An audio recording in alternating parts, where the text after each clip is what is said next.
శ్రీ సచ్చిదానంద సమర్థ సద్గురు సాయినాథ్ మహారాజ్ కీ జై. ముందుగా సాయి భక్తులందరికీ నమస్కారం అండి. వీడియో చూస్తున్న ప్రతి ఒక్కరిపైన ఆ సాయినాథుని ఆశీస్సులు ఉండాలని, బాబాగారి భక్తులందరూ ఎప్పుడూ కూడా ఆనందంగా సంతోషంగా వారి జీవితాన్ని గడపాలని మనస్ఫూర్తిగా కోరుకుంటూ ఈ వీడియోని స్టార్ట్ చేస్తున్నాను ఫ్రెండ్స్. రోజులాగానే ఈరోజు కూడా మన బాబాగారు మనందరి కోసం ఒక చక్కటి సందేశాన్ని అందించబోతూ ఉన్నారండి. ఈ సందేశంలో బాబాగారి విధంగా అంటూ ఉన్నారు, బిడ్డ చూడగానే ఒక్కసారి ఇది వినమ్మా, క్షణంలో ఒక మంచి అద్భుతాన్ని నీ జీవితంలో జరిపిస్తాను.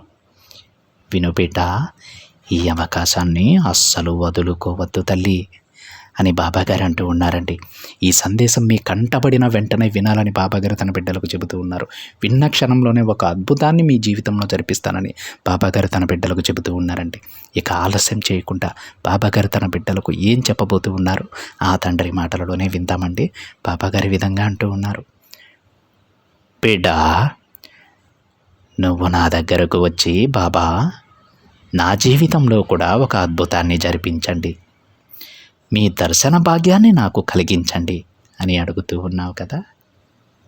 అలానే నాకు ఈ కాలాన్ని అనుకూలంగా మార్చండి తండ్రి. ఆఖరి సమయంలో అయినా సరే ఒక అద్భుతాన్ని జరిపించి నేను కోరింది, నేను ఆశపడింది నెరవేర్చు తండ్రి. ఒక్కసారైనా సరే, కనీసం ఒక్కసారి మీ దర్శన భాగ్యం కల్పించు సాయి అని నా దగ్గర కన్నీరు పెట్టుకుంటున్నావు. అవునా తల్లి, ఎంత అభిమానం బిడ్డ నేనంటే నీకు, ఎంత ప్రేమ దాగి ఉంది తల్లి ఈ తండ్రి పైన. కానీ తల్లి, నేను నీ దగ్గరే ఉన్నానని నువ్వు గుర్తించలేకపోతూ ఉన్నావమ్మా. నేనెక్కడో లేను, నేను నా బిడ్డ చుట్టూనే తిరుగుతూ ఉన్నాను. నేను ప్రతిసారి నువ్వు ఆశపడింది నీకు అందిస్తూనే ఉన్నాను, నా దర్శన భాగ్యాన్ని నీకు కల్పిస్తున్నాను. కానీ నన్ను నువ్వు గుర్తించడం లేదు బిడ్డ. అందుకు నీకు ఒక ఉదాహరణ చెప్పనా బిడ్డ. ఒకరు నా దగ్గరకు వచ్చి, బాబా నాతో మీరు మాట్లాడగలరా అని అడిగారు. వెంటనే ప్రకృతి నుండి పెద్ద పెద్ద ఉరుములు వచ్చాయి తల్లి. కానీ ఆ విషయాన్ని నా భక్తుడు గమనించలేదు. మళ్ళీ నా దగ్గరకు వచ్చాడు, బాబా నాకు ఒక్కసారి కనిపించండి అని శరణు వేడాడు. వెంటనే ప్రకాశవంతమైన మెరుపులు వచ్చాయి. అది కూడా నా భక్తుడు గమనించలేదు. మళ్ళీ నాకు బదులివ్వండి తండ్రి, నా ప్రశ్నలకు సమాధానం ఇవ్వండి అని గట్టిగా పిలిచారు. వెంటనే ఒక కోయిల కూసింది. అయినా కూడా నా భక్తుడు గమనించలేదు. బాబా నన్ను ఒక్కసారి తాకండి తండ్రి అని అడగగానే ఒక సీతాకోక చిలుక చేతి మీద వాలింది. దానిని పట్టించుకోకుండా విదిలించేశాడు. ఇలా నా భక్తులు అడిగినవన్నీ నేను చేశానమ్మా. పలికాను, కనిపించాను, మాట్లాడాను, తాకాను. కానీ నా భక్తులు నన్ను గుర్తించలేకపోయారు. చూడు బిడ్డ, మాట్లాడమంటే నేను నేరుగా నీతో మాట్లాడకపోవచ్చు, ఏదో ఒక రూపంలో నా మాట నీకు వినబడేలా చేస్తాను. అది మూగజీవాలు అరుపులు కావచ్చు, ప్రకృతి ప్రతిధ్వని కావచ్చు. మాట్లాడడం అంటే కేవలం మనుషులు మాట్లాడటమే అనుకోవద్దు బిడ్డ. భగవంతుడు ఏ రూపంలోనైనా సరే నిన్ను కరుణిస్తాడు. ఆ విషయాన్ని గుర్తుపెట్టుకో.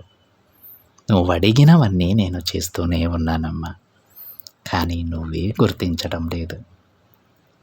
ఇవన్నీ చేశాక కూడా గుర్తించే శక్తి నీకు లేకుండా పోతూ ఉంది తల్లి. ఇలానే బిడ్డ, భగవంతుడు నువ్వు కోరినవన్నీ ప్రతి ఒక్కటి నీ చుట్టూనే ఉంచుతాడు. వాటిని నువ్వు గమనించాలి అంతే. నేను నీ చుట్టూ ఎన్నో అద్భుతాలు చేస్తున్నానమ్మా, కానీ నువ్వు వాటిని గుర్తించడం లేదు. నీ సాయి తండ్రి ఎప్పుడూ నీతో విశ్వం రూపంలో మాట్లాడుతూ ఉంటారు. దానిని నువ్వు తెలుసుకోలేకపోతున్నావు తల్లి. నేను నిన్ను స్వయంగా తాకుతానని అనుకోవద్దు. ఒక పక్షిలాగాను, జీవిలాగాను, గాలిలాగాను ఇలా ప్రతి ఒక్క విషయంలో, ప్రతి ఒక్క జీవిలో, ప్రకృతిలో నేను ఇమిడిపోయి ఉంటానమ్మా. నేను నీ కళ్ళకే కాదు, నీ మనసుకు కూడా కొన్ని అద్భుతాలు చూపిస్తూనే ఉన్నాను. కొద్దిగా గమనించు. నువ్వు నన్ను అడిగిన ప్రతిసారి నీకు ఒక్కో మార్పుని నేను ఇస్తూనే ఉన్నానమ్మా. కానీ నువ్వు కూడా ఇంతకు ముందు నేను చెప్పిన భక్తునిలాగానే నా సంకేతాలు గుర్తించలేకపోతున్నావు బిడ్డ. అలా నువ్వు నన్ను గుర్తించకుండా మళ్ళీ మళ్ళీ నా దగ్గరకు వచ్చి ఒక మార్పును జరిపించు తండ్రి అని అడుగుతూ ఉన్నావు. చూడమ్మా, నేను ప్రతిరోజు నీ జీవితంలో మార్పులు చేస్తూనే ఉన్నాను. వాటిని అర్థం చేసుకునేందుకు ప్రయత్నం చేయి. వాటిని నువ్వు అర్థం చేసుకోలేకపోయినా, గ్రహించకపోయినా మార్పులు జరుగుతూనే ఉంటాయి తల్లి. అవి ఆగవు. అలా జరిపించే బాధ్యత నాది. నా జీవితాన్ని నా బాబా మారుస్తారు అనే నమ్మకంతో ఉండు. నమ్మకంతో పాటు కాస్త ఓపికతో ఉండు తల్లి. అంతా మంచిగా జరుగుతుంది. నువ్వు ఎప్పుడూ కూడా నా పాదాల దగ్గర నుంచి దూరంగా వెళ్ళవద్దు బిడ్డ. ఎందుకంటే నీ జీవితానికి ఒక మంచి దారి నేనే చూపిస్తాను. నీ జీవితానికి ఒక మంచి దారి నా పాదాలే చూపిస్తాయి. నీ పూర్తి నమ్మకం, నీ ఆశ నాపై పెట్టు. తప్పకుండా నీ బాబా లీలలు నువ్వు తెలుసుకుంటావు బిడ్డ. ఎవరైతే నన్ను ప్రతి క్షణం తలుచుకుంటారో, ఎవరైతే నన్ను పూర్తిగా నమ్ముతారో, ఎవరైతే నన్ను ఎక్కువ ఇష్టపడతారో వారు అన్ని సందర్భాలలో, అన్ని స్థలాలలో నన్ను చూడగలరు. ఇప్పుడు నీ జీవితంలో ఒక అద్భుతం జరిపించాలి కదా బిడ్డ. నీకు కావాల్సింది తప్పకుండా నేను ప్రసాదిస్తానమ్మా. నీ పూర్వజన్మ పుణ్యం వలనే నువ్వు నన్ను పూజించగలుగుతూ ఉన్నావు తల్లి. నన్ను దర్శిస్తున్న నీకు అద్భుతమైన మార్పులు కల్పిస్తాను. నేను ఎవరినైతే అనుగ్రహిస్తానో వారికి మారు వేషంలో వచ్చి అద్భుతాలు తప్పక జరిపిస్తాను బిడ్డ. నా నామస్మరణ చేస్తూ ఉండు. నీ చిక్కులన్నీ నేను తొలగిస్తాను. నీకు అదృష్టాన్ని కలిగించే అద్భుతాన్ని జరిపిస్తాను. నమ్మకంతో ఎదురు చూడు బిడ్డ. అంతా మంచి జరుగుతుంది అని బాబాగారు అంటూ ఉన్నారండి.